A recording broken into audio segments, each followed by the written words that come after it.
inspiring. Thank you for sharing such incredible insights with us. Now, Pamela, you did remind me that we need to stand up and stretch, because it's hard just to sit there, right? Just as it is for the kids. So let's all stand on up. Let's have a little stretch. Arms in the air. Shake to the side. Shake to the other side. Wave them all around. Kick those legs. Not your peers. That's the way. And wriggle. That's the way. And now that we've all had a bit of a move around, let's all sit back down. Fantastic. Now, let's dive into something that's been on all of our minds. Shaking up the higher education admissions process. So think about it. We're living in a digital age. But are we stuck with an admissions playbook from the past? It's time for a manifesto, a call to arms to modernize how colleges and universities decide who gets in. So everybody, we are going to call up now Jake Tilson, Director of Enrollments at Marist College in Ashgrove. He'll be speaking to us in our next session.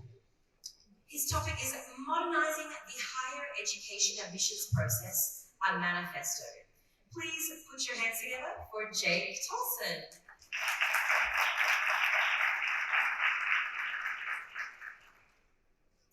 Okay, so Jake will be our moderator and our panelists. And we also need to bring the chairs back on the stage, please.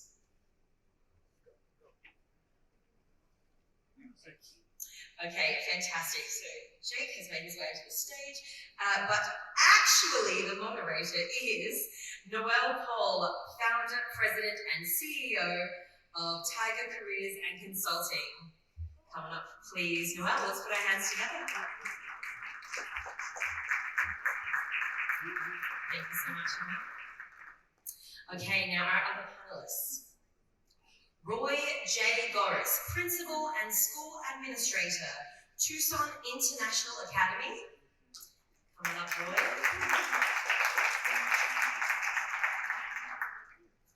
Raisa Razak, Founder and Director from Stepping Through.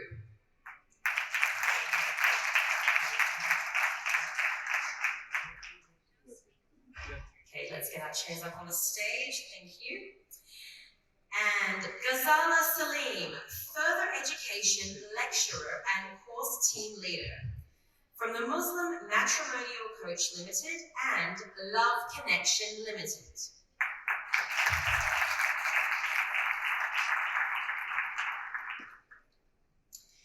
And Y.S. Oberoi, co-founder and CEO of Clever.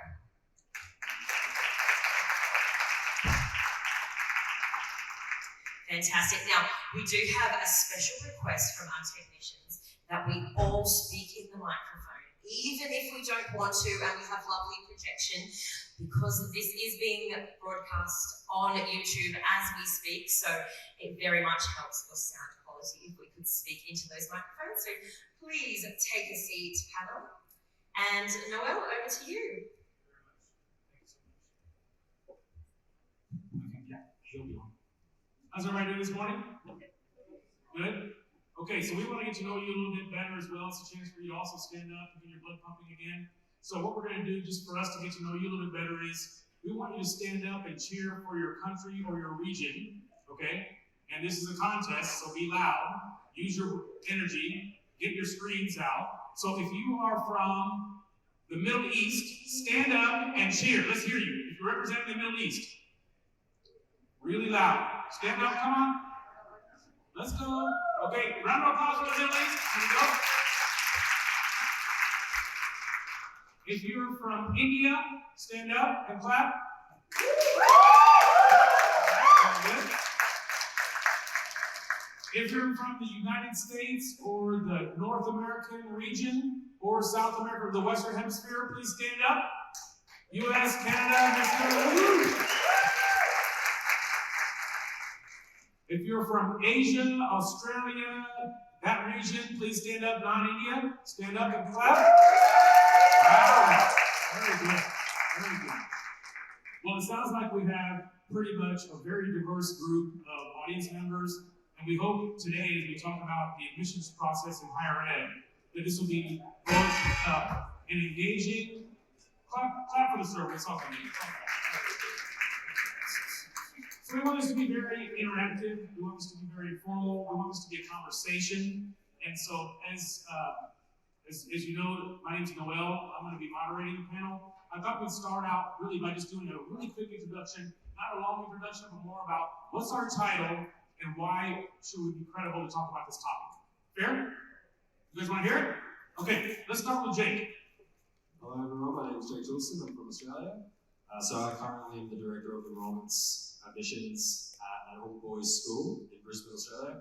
I've previously worked in an all-girls school as well, so I've got a pretty good idea of the admissions process. Receives the talent into the admissions process. Jake? And then, now Roy, please. Little lead time. It'll come on. Yeah. My name is Roy Gores, and I'm the principal at Tucson International Academy. Before I was a principal, I was also in the military, just like Tom. Very good. So he's sending people into Jake's admissions process, right? Wyatt? Hello, my name is Ryan Sundaroy. I'm the founder and CEO at Trezor, as mentioned earlier. So we're a B2B SaaS company and we cater to the education space. So we deal with a lot of universities and schools as clients. So I'm coming from that side. Very good. So he sees the university as a B2B client, and he's a solution provider for universities. So we're getting lots of good lenses on this process. Rachel? Hi, my name is Rachel Ravan. I'm from England, which Noel didn't mention. Oh, you're right. Raise your hand if you're from England. Oh, wow. Okay, okay, my bad. This is what my wife says. I'm not perfect. Right, now that important fact out of the way. I do personality assessment evaluations, and I'm an NLP therapist, and I run a company called Stepping Through. Very good. And then let's close with Zala. Hello everyone, my name is Ghazala Salim. I'm founder of a company called Muslim Matrimonial Coach, and I've got over 30 years experience working in further education. So I've been course team leader in various roles, but we'll talk more about that later. Really lovely to see you all here. Very good. And then from my perspective, as you know, I have my own career coaching consulting company, but I think what helps me be able to speak on this topic is I ran the Career Center for Purdue University, so we were responsible for inheriting what the admissions office gave us and then sending them into the employment market. So again, I hope that today's discussion will give a broad lens to this. So we're going to walk you through this journey in 3 chapters. And we're going to spend most of the time in the 3rd chapter of the discussion. The 1st chapter is really going to be highlighting what are some of the trends and challenges that are out there across the landscape, could be different from region to region. The 2nd chapter is going to be really around what are some of the root causes that are contributing to those trends and challenges. But where we want to spend most of the time for benefit of you is really talk about what are some of the solutions that we can do to modernize the admissions process. Does that sound fair in terms of how you want to spend your next 40 minutes? Yes? Okay, cool. So let's start with some of the trends and challenges. Roy, maybe you can give us a little perspective on what are you seeing in terms of trends and challenges from a U.S. perspective? So from a U.S. perspective, I'm a bean counter. I look at numbers, and one of the staggering things that we encounter in the United States is that $1.7 trillion is student debt. Now, $1.7 trillion is only held by 43 million students. So that's an aggregate total of 1.7 trillion, and on average it's about $37,000 per student. That's how they start off going into the workforce. Another thing that we noticed, and I think that's across the globe, is the decreased enrollment. We losing students left and right, and hopefully one of you knows where they went because we sure can't find them. Our local school district, not ours, but another one, a big one, that's Tucson Unified School District, they lost over 4,000 students. They don't know where they went, they're just missing. And I think that's one of the trends that we might actually see globally. Yeah, I mean, from a career perspective, we're also seeing decreased applications. And also another thing I would add is we're seeing a lot of diversification of the applicant pool in the U.S. There are many more underrepresented minorities. Females now dominate over males in terms of admissions and enrollment and graduation rates, and also underrepresented minorities are the fastest growing applicant pool, especially in the Latino community. Very good.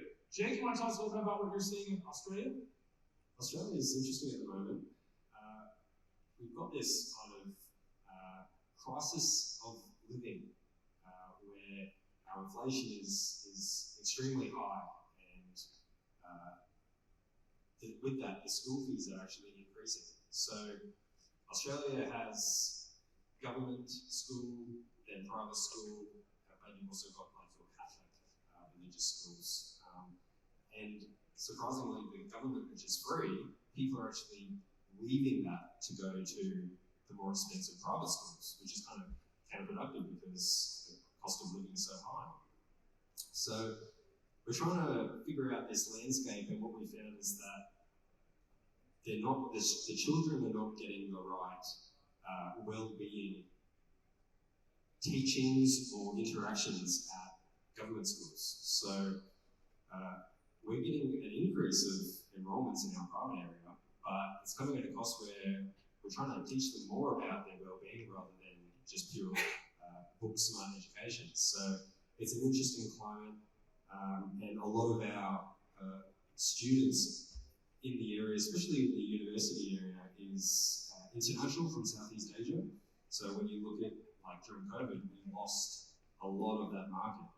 As previously mentioned, there was 3 to 4 years in their lockdown over in the Southeast Asian market. So it's a very up and down turbulent industry in Australia at the moment. Thanks, Jake. And since you mentioned wellness, Raisa, maybe you can talk a little bit about, since from your perspective on being an LP practitioner, what are you seeing from a trend standpoint on the wellness issue?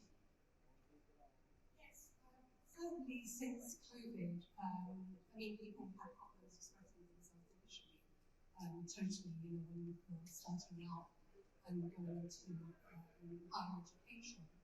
However, since COVID, the whole world's been affected, and students have been affected more so, as the other panel discussions mentioned as well. And I find that there is a lot of problems in that area. They really need to be addressed, along with, as the other panelists mentioned here, the aspects of student debt, which is causing other psychological problems.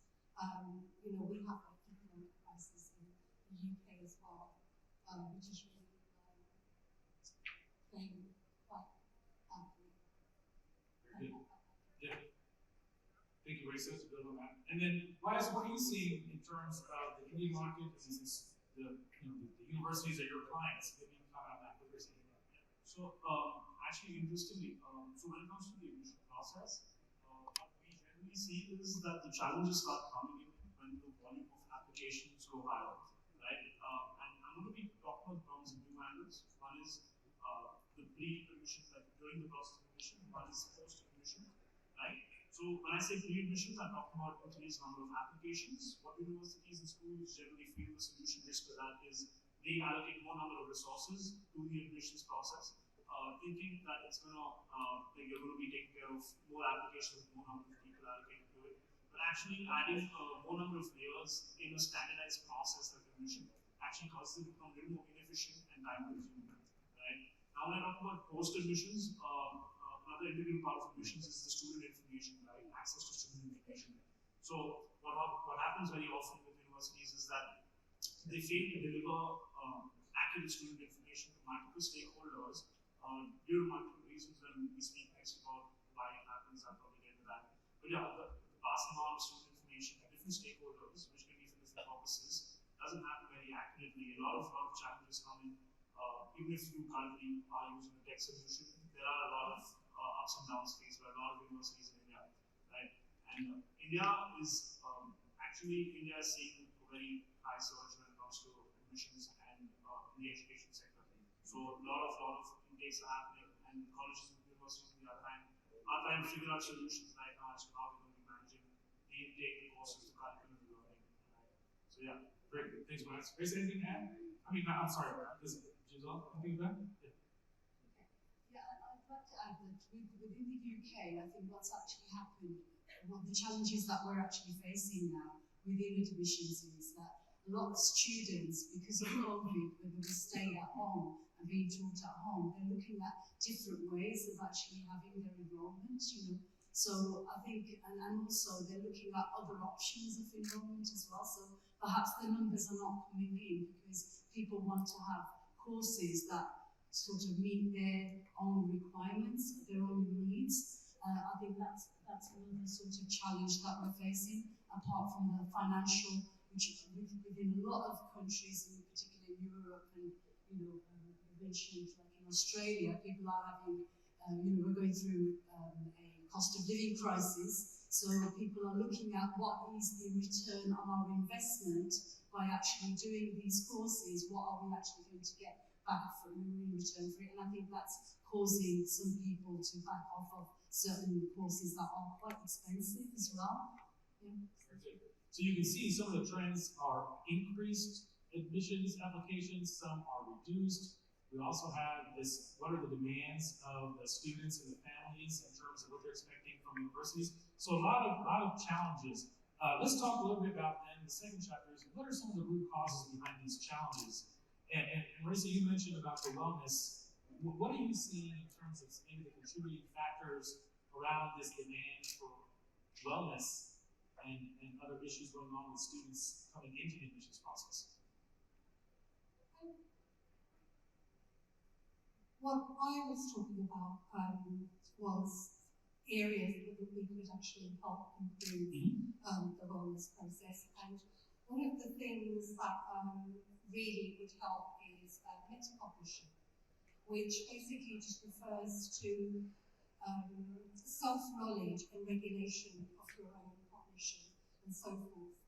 That has a big interplay because it could help anyone in any industry, any career, any journey, any part of your life. And I think this is going to be particularly important for students moving forward because it gives them a real perspective on how to, once a person becomes aware, I mean, we all think, obviously, but we're not always aware of how we think. And once we're aware of how we think, we're able to deal with a lot more life challenges in a better way. And we're able to deal with other life demands. Very good. Yeah, and so YS for you, I mean, what are you seeing as some of the root causes? You mentioned this capacity constraint from the applicant pool with the current technology, and I know you're in the tech sector. What are you seeing as some of the root causes of tech? Hello, yeah, sorry. So basically, the biggest root cause that I see in this space, at least for a country like India, is the lack of willingness to adopt technology, right? That is across multiple levels. It starts off with the university itself. So we convince the university to adopt technology, then we're going to go and convince the people that are going to actually use the technology to use it better, right? So the entire root cause of most of the problems when it comes to the admission. Look, the admission process is a standardized process. It's a step-by-step process that cannot go too wrong, right? So the more resources we add to it, the more layers we add to it, it needs to have a responsibility if something goes down, the blame game starts, So bringing in tech is the most optimal solution that I feel, but the lack of willingness to adopt technology across multiple layers in the university itself is a very big root cause for not being able to handle the high number of applications, like I said. Also, another cause for the other side that I was talking about, which is the student information side, right? Poor delivery of student information. So another root cause for that to happen existingly right now. So India is in a space where they have adopted technology, but they're not investing in the best technology. So they're currently working on a hybrid model, even when it comes to admissions, right? So they are storing a lot of data physically, offline, on papers and books. So a hybrid model actually can cause loss of data, loss of transfer, inefficient portrayal of student information, right? So if a student wants to see their information, it might not load up, it might be in physical records. If the admin wants to generate a marks card, it might take time, right? They might have to put up physical records uploaded. So there are a lot of root causes on both the sides, but I believe it leads to a lack of willingness to adopt technology from the university, and then we move on to the people that actually use the technology. Yeah. Very good. So, I mean, let me add to that just maybe a couple points. One is, it's interesting that we're preparing students to go out to the workplace to say, hire people from higher top level graduates from my university, because we're going to prepare them to be successful in your business, right? That's what we're preaching to the employers, correct? Remember, I'm speaking through the running a career center at a U.S. university lens.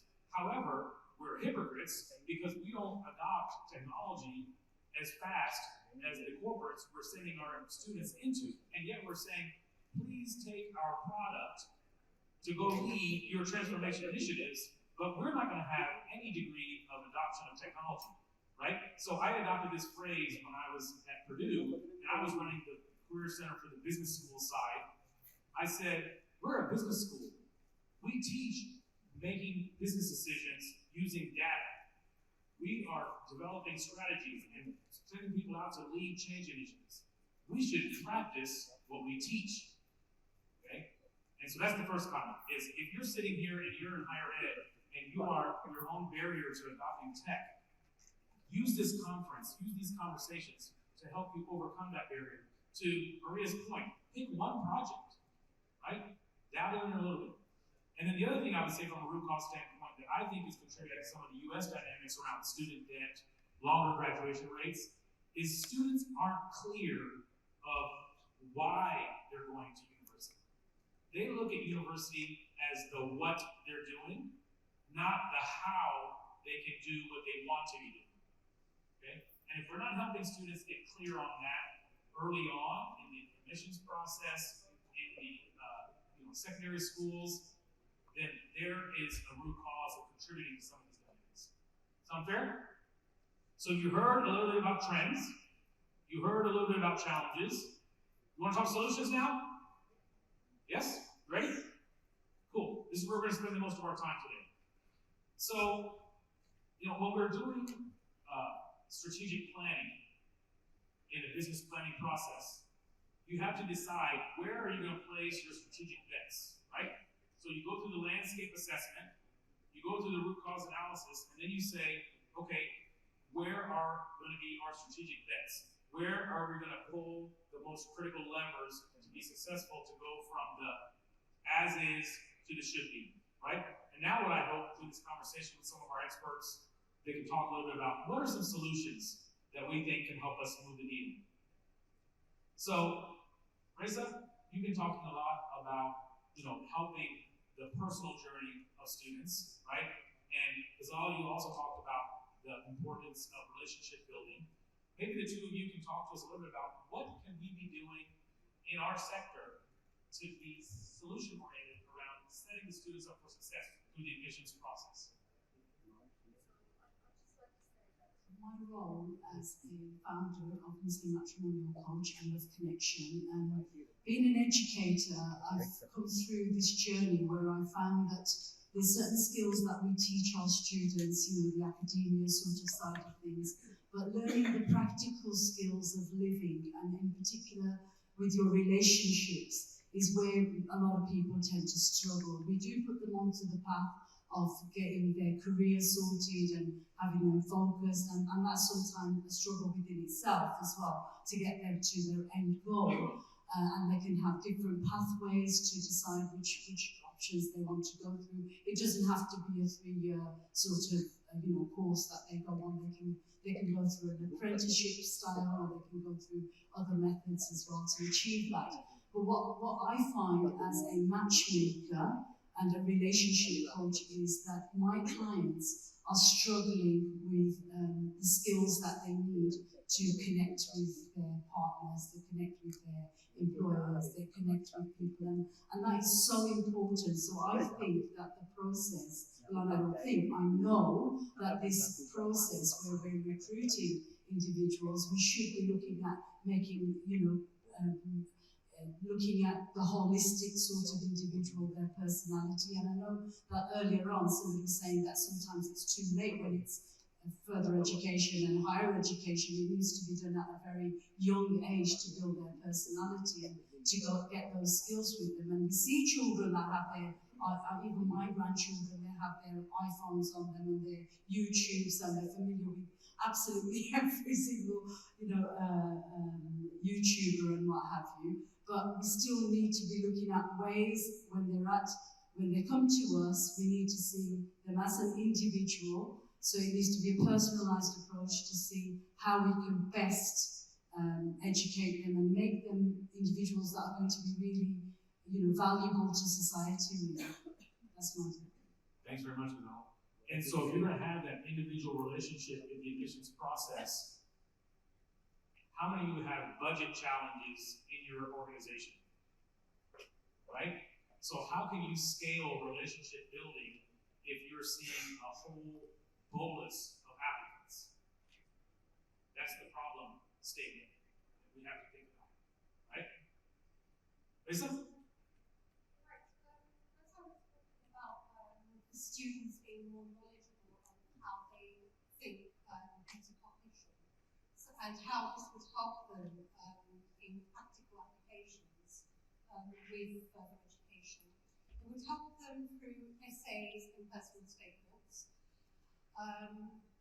We would always also using standardized tests or personality assessments is another way for them to be able to gauge where they're at, where their strengths are, where their weaknesses are, and really where their interests lie.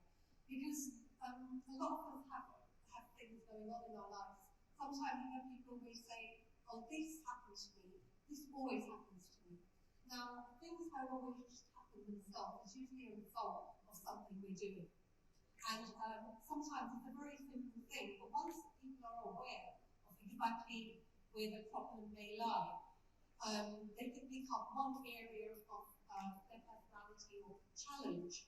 And once that's sorted out, you find that lots of other challenges are ironed out with that.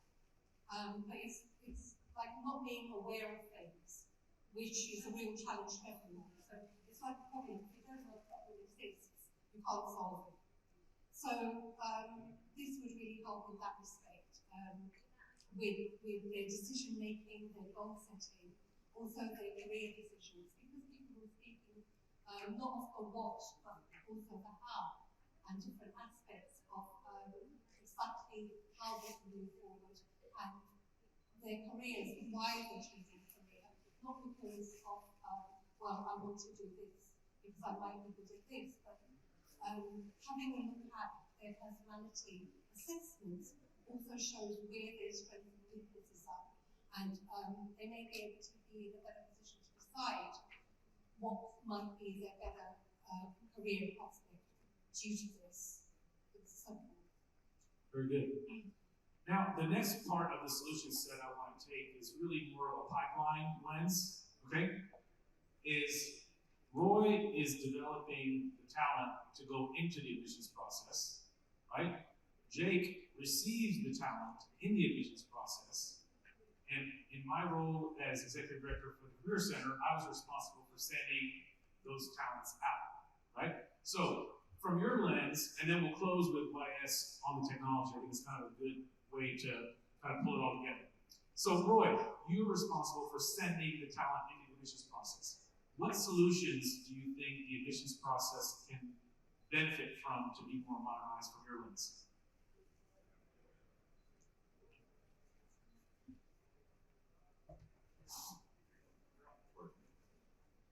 I'm probably not the first one that doesn't like a microphone, so it shuts off on me, so it just has to be a time limit. So under this unique lens of being a principal in a K-12 setting, in order for the admission process to be successful, we have incorporated a lot of external programs that prepare the students a little bit better for that big jump. One of the things that we do is they call this junior achievement. There's a program in high school and also in middle school where the students are taught financial literacy.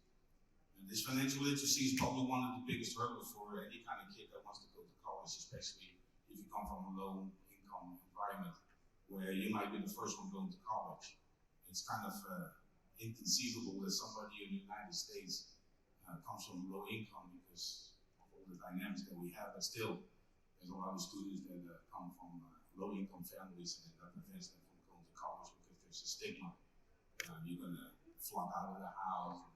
You need to stay close to mom. You need to help out, take care of the kids, do the dishes, whatever chores that you have. So they don't want to let the kid go. And financial literacy is one of the things where the students that we interact with are being prepared. Another thing is that we actually take the students to prospective colleges within our state. When they are a senior, we actually take him to various colleges where they see what college life should look like. They see how the dorm life is, they see how everything is, because the majority just haven't even experienced that kind of setting yet. So that shock is not too much of an impact. So from that perspective, like I said, in order to be successful, prepare the students the best we can to make that jump to college, because especially when it comes to low income, it's a big hurdle. Very good. Now, I work with the Latino community and at a university, and we're partnering on helping Latino students in the high school sector so they can actually understand that college is possible, right? Because sometimes the parents don't believe it's possible. And so sometimes changing that mindset, even if they love it, you're taking them to a campus so they see with their own eyes, this is what it is possible. Mm-hmm. And I'm not from Hispanic descent in any shape or form, but I'm also first generation in my family that went to college. My parents never went. They were born slightly before World War II, so there was plenty of jobs when they were growing up. They didn't believe in college, and when I actually said, well, it's my time to go to college way later in life, they're like, why are you doing this? It's a waste of money. You have a job, so you should be happy with it. And so even they're breaking the cycle, even if you are first generation going to college. Big round of applause for Mr. Roy. Thank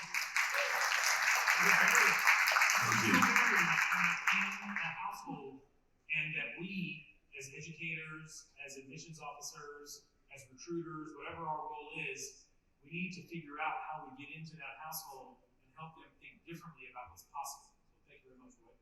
Jake, you're the receiver, or maybe you're the hard guy that's the filter that tells me no. What are things that you feel like you can improve or we can improve on the admissions side through your student? I do that. Actually, do a bit of both, actually. For us specifically, we're very, you have to have particular grades to get in. So we're very selective, which makes it quite difficult. But to circle back around and piggyback on preparing the students when they go off, I think that's the most important, because for most universities in Australia anyway, they'll just take you, they'll just take you as long as your scores are accurate. What I really would like to focus on is the career progression for the student while they're still at school, and they're trying to make that decision for what do I want to be. And Pamela spoke on it. When you went to college or university, are you still in that, are you doing what you thought you were going to do? And the answer was no, really. And I think we need to encourage the students that the world's so flexible and careers are so interchangeable now that I think it's just unrealistic to select one thing and go with it. And at some point you do have to make that decision.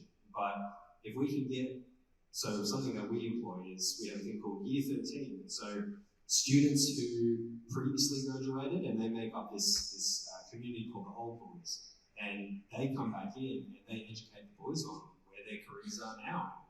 And who's currently at university and what they're experiencing, and is it what they thought it was going to be. And so I think it's really important to educate them on what real life really is. And previous speakers have touched on that already, and I think that's what's so good about this is the communication and the connectivity of everything. But ultimately, if I had to put an underline and a dot on it, it would be educating them to take the risk and continue to evolve with whatever they want to be and whatever they want to do, because the world's constantly changing. And one of our motto is Latin is Viriliter Agem, it means act courageously. And I think that's really important, is that no matter where you are in life or what you're studying or wherever you are currently, you can change into a whole new person, as long as you just courageous and take that step to the next level. Very good. I'll kind of build on Jake's point. My kind of couple solutions that maybe I'll start with one is kind of to the point of what Jake is saying, is we need to help the applicants be clearer on why are they picking this major or why are they picking this field of study. And I think Pamela was saying earlier also is, the high school dynamic, at least in the US, is if you're in high school, you're either going to go to college or be perceived as a failure. Okay? And I think that's one thing we have to change, because she needs people to work on her Tesla, right? And I am not handy at all. Once again, don't call my wife, but we need people to fix our furnace. We need people to change the oil in our cars. We need people to paint. We need people to build houses. We need people to do all kinds of things. And if we create this dynamic of college or failure, guess what? We're not going to have those service providers, and I'm going to be a lone, single, divorced man. Okay? I do not want that. My wife might, but I don't. Okay? So that's one mindset, is you can be successful. We need to help you find what good looks like for you, but there really aren't any tools, or again, the schools aren't set up from a resourcing and bandwidth perspective to do that. So about 6 years ago, I developed a career planning methodology for high school students, and I developed a career planning methodology for college students. Okay? Because as a career center director, my team does not have the time to sit down with each student. I had 3,000 undergrad students and 1,000 grad students. We don't have the bandwidth to do that high-touch experience. We can review resumes, we can hold workshops, we can do some networking prep and stuff like that, but that's it.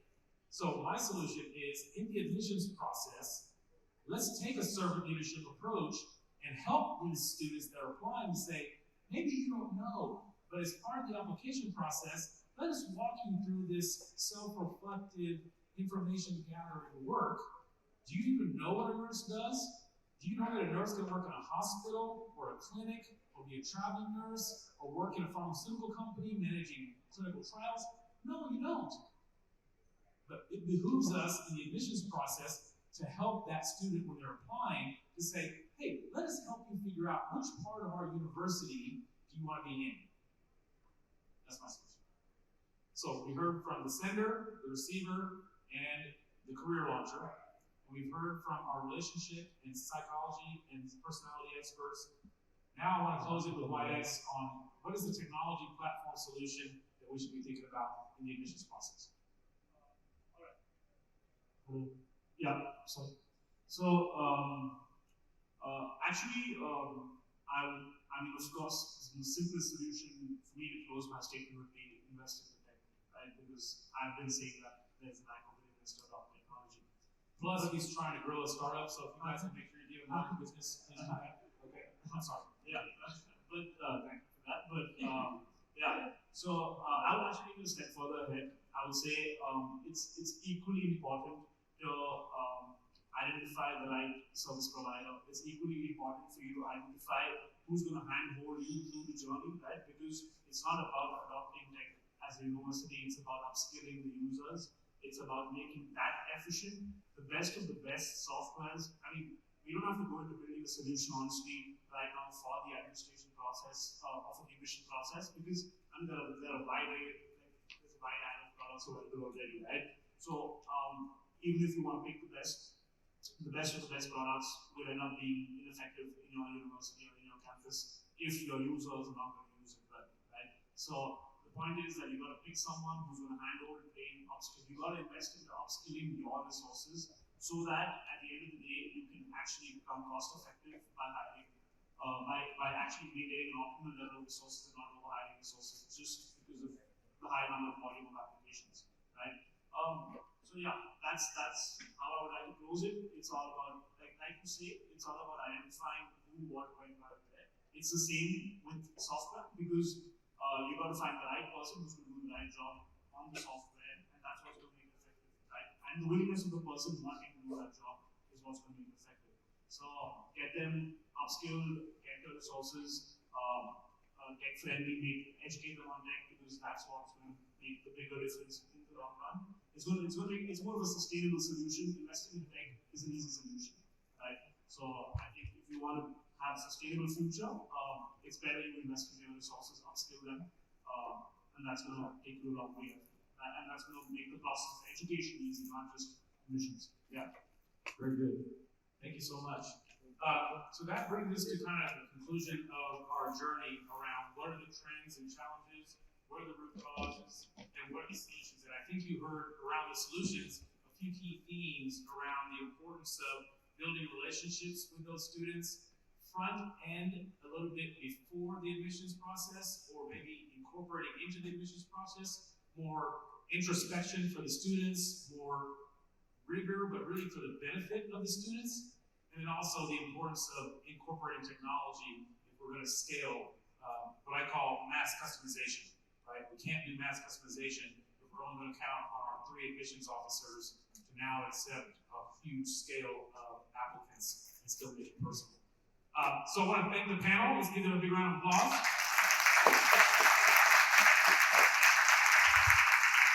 Jake, good time, man. We're doing so good. We were so worried about the time. Right. It's going to go really fast. Just say 2 sentences and then shut up and go to the next person. And how did everybody do? Good? Okay. So we have 13 minutes and 30 seconds. Now, if we bored you, we can just take bathroom breaks and stuff like that. But if you have questions for the panelists, please, we want this a chance to kind of really uncover further discussion. So please turn the microphone and direct the question to whoever you like.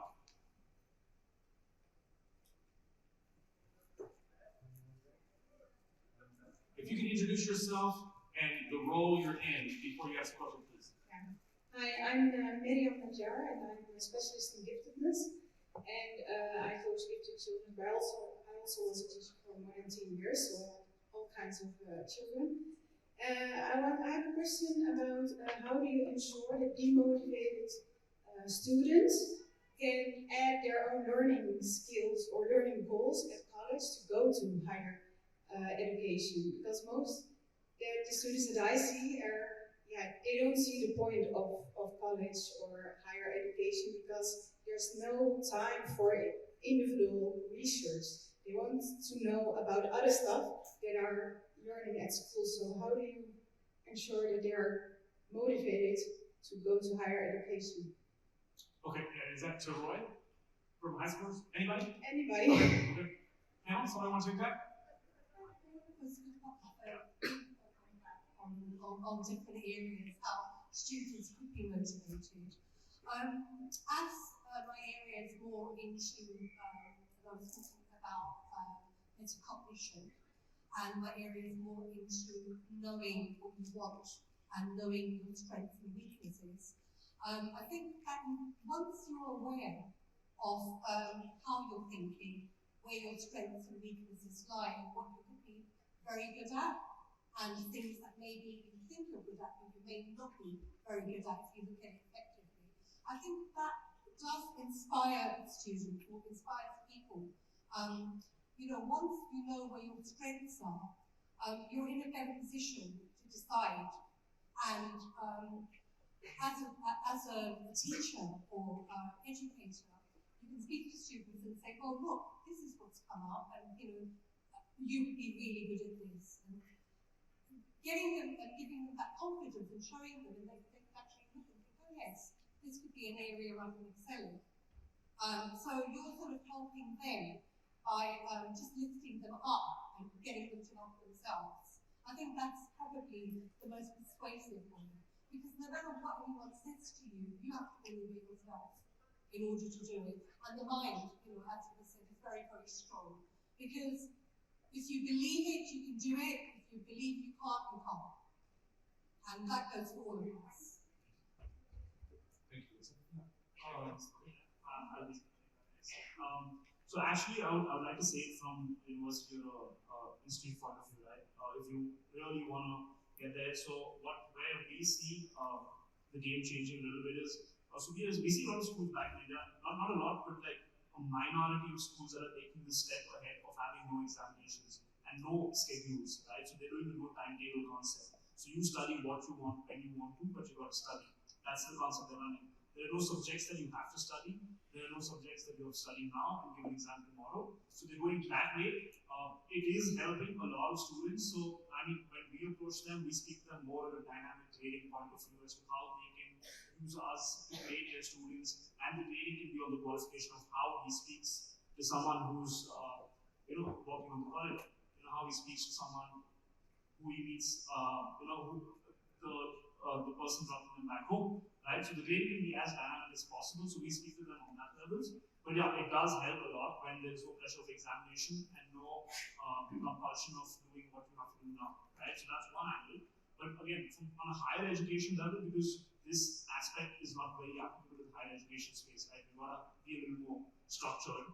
So higher education, where India's moving towards outcome-based education now, right? And it's been called for. It's long due that it gets implemented, but yeah. So we are working towards outcome-based education now, where we don't just study geography. We first define why we're studying geography, and then we study geography, right? So when the outcome is predefined, right? Yeah, sorry. Yeah. So when the outcome is predefined, the motivation is right up front, right? Like if I'm talking about finances, if I'm studying the stock market, the outcome is going to be me making profit in the stock market. I have to go through technical analysis, fundamental analysis, write 5 exams, but the outcome is I have to make profit in the stock market. The outcome is not I have to get 100 on 100 in the exam, right? So defining outcomes and then aligning them to the subjects that I'm teaching is something that's working very well for us. And yeah, so we've been doing that for a lot of schools and colleges, and it's working very well. So that's probably something that could motivate students at your end. Very good. Thank you. Yes, next question, please. Your name? So my name is Amal Awa. I was a principal in an open school here in Abu Dhabi from K to 12. And now I left my previous job when COVID hit. I didn't expect it coming. And I'm a PhD researcher now. I have 2 questions. One is I was doing a small-scale research for, I know you are talking about business university, oriented universities. Here we have some public universities which accept local students. And we were doing research on their well-being, and I found out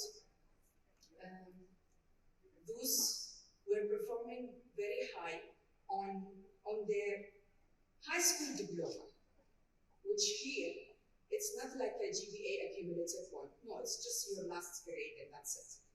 And they were shocked. Those are students above 90, like they are getting 90, 95, 96. But then when they tried to take the English proficiency test, they were struggling for the whole grade 12 to get the minimum required, just the minimum required. And then some of them, they will be only 50 points short or something, and they will take it for 10 times. As an educator, and I want to focus on the public university. What are some suggestions for me? I heard you saying about the plan that you have. What can I offer or provide for these students that they can, some kind of online course that will help them? Most of them, they said, we wish we knew English and math as an international level were important from as early as grade 5 and 6. And here we start English from KG. This is, one question. Okay, so if I understand your question right, is what can we be doing to help those that are performing high proficiency but struggling in English? Is that correct? They just passed the test, but these are not standardized tests. Right, okay. Yeah, they think that was enough. But then they are hit with the standardized international test. And they were, left, they felt they were cheating on. Yeah. Any thoughts from the panel on that question? It's a public university issue. If you have that problem and you're saying that they're passing your tests quite efficiently, but then they're going on to further tests and not doing well on them, is it because they're in, these tests are from another organisation? Our education system is changing constantly, but it's not meeting international standard yet. And you're not meeting international standards. Okay, so I think really you need to get some help with that. You need to get some people into your organisation that are working with the international standards and actually integrate that into what you're teaching. Because I mean, obviously, if they're passing the test, then it shows that these students are learning what they're being taught. Within that system.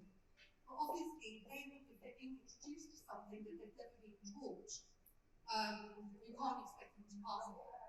We are aware Yeah, that so I think really you need a task force.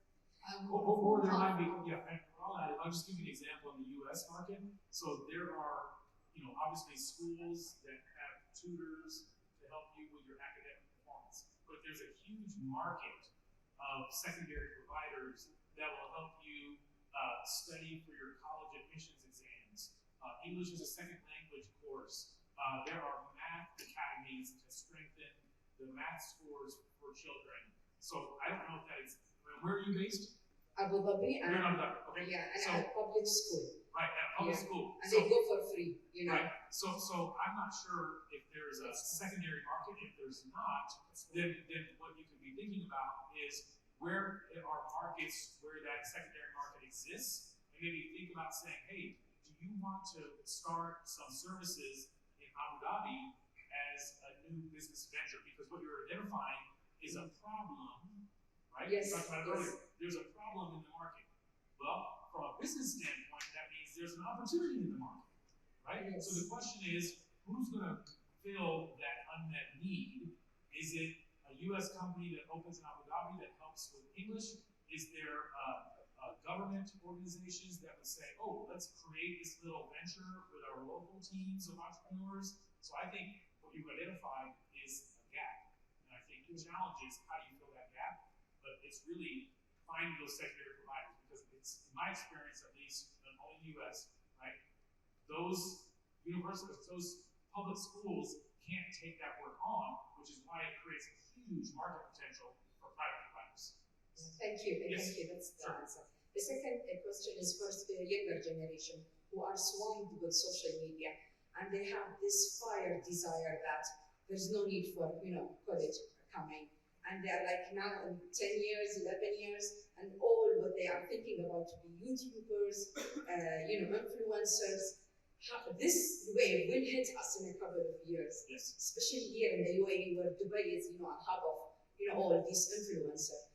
And I'm struggling with my own kids. I have 3 boys, and they are smart, hardworking, but the more temptation they see.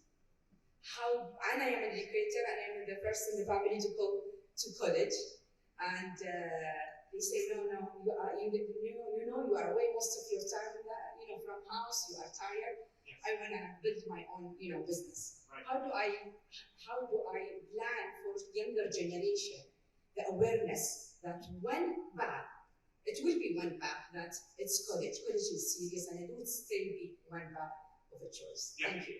So I'll give you a 10-second answer, and that is, I hear a lot from high school students say, I want to be a YouTube influencer, I want to be a TikTok influencer, and I want to make millions of dollars, and my only comment is, that's fine. I can't help you with that. Let's talk about a plan B. What if you're not? So that's one thing I do. I'm fine. Go do it. But if you don't do it, I just want to have you have a plan B in place. And then I'll throw it out to the panel to close our discussion, since we're 59 seconds.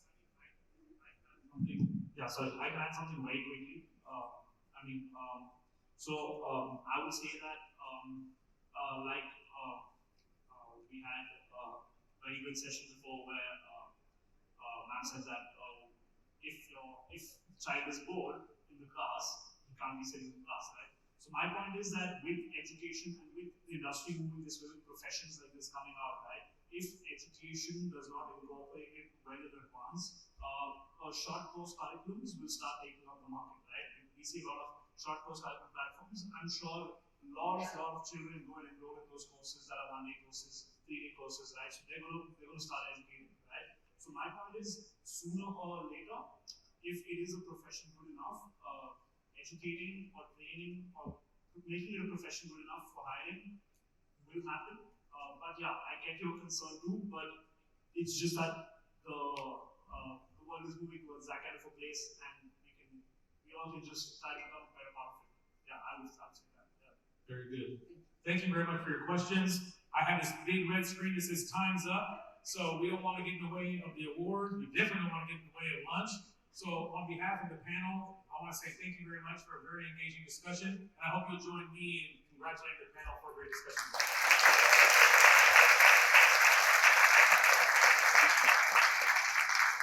Have a great conference, and please feel free to kind of meet us up throughout the day for networking and